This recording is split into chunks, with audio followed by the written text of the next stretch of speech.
അന്ന്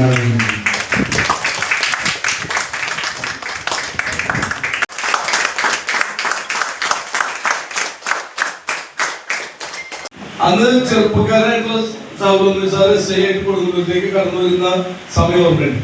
കൊടുങ്ങല്ലൂരിൽ രാഷ്ട്രീയ കൊലപാതകങ്ങൾ ഏറ്റവും കൂടുതലുള്ള ഒരു സമയം. അതൊരു സംഘർഷങ്ങളുടെ പാരമ്യത്തിലാണ് കൊടുങ്ങല്ലൂർ. കണ്ണൂർ കഴിഞ്ഞാൽ അടുത്ത സ്ഥാനം കൊടുങ്ങല്ലൂരിനാണ്. ഒരു ദിവസം ഞങ്ങളുടെ സ്വകാര്യ സംഭാഷണ വേളയിൽ സാബുറബി സാർ എന്നോട് പറഞ്ഞു, പൊന്നു വിനോദൻ, ഈ ബാങ്കിൽ ജോലി കിട്ടിയാണ് കളഞ്ഞിട്ട് സാർ വന്നത് കഷ്ടമായി പോയി എന്ന് പറഞ്ഞിട്ട് പരിതപിക്കുന്ന ഒരു അവസ്ഥ പോലും ഉണ്ടായിരുന്നു. വീട്ടിൽ പോകാൻ പറ്റുമായിരുന്നില്ല, അത്ര പ്രശ്നമായിരുന്നു.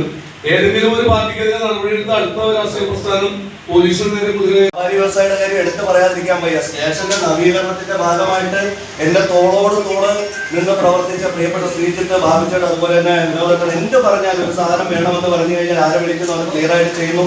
അങ്ങനെ വന്നിട്ട് ഈ കേരളത്തിലെ 499 പോലീസ് സ്റ്റേഷനോട് മത്സരിച്ചിട്ടാണ് നമുക്ക് 2ാം സ്ഥാനം കിട്ടിയത്. കാര്യമല്ല, നമ്മുടെ 10 മാർക്കാണ്, 270 മാർക്ക് നമുക്ക് 280 മാർക്ക് മുഹമ്മയ്ക്ക്. അങ്ങനെ മുഹമ്മയാണ് ഫസ്റ്റ് പോയത്. അപ്പൊ അതിന്റെ ഒരു മത്സരം എന്ന് പറഞ്ഞാൽ നമ്മളെ സംബന്ധിച്ചിടത്തോളം തീവ്രമായിട്ടുള്ള പ്രവർത്തനമായിരുന്നു. അങ്ങനെ എല്ലാവരും കൂടെ നിന്നു.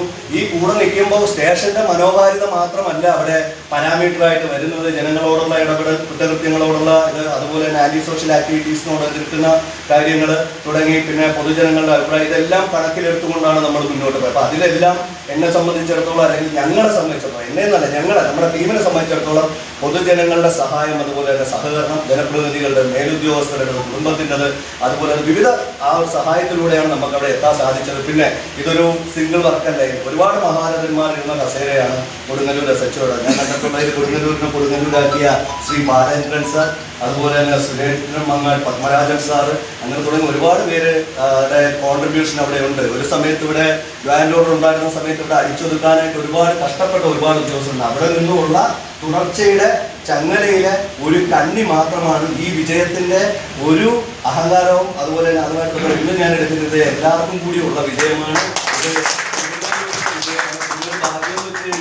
എനിക്ക് എന്താ പറയുക, ഇതേ ടീമിനെ തന്നെയാണ് കൊരട്ടിയിൽ കിട്ടിയിട്ടുള്ളത്. 2022 ബെസ്റ്റ് പോലീസ് സ്റ്റേഷൻ കൊരട്ടി ആയിരുന്നു CM-ന്റെ. അതും നമ്മുടെ അവിടുത്തെ ജനങ്ങളുടെ സഹകരണമാണ്.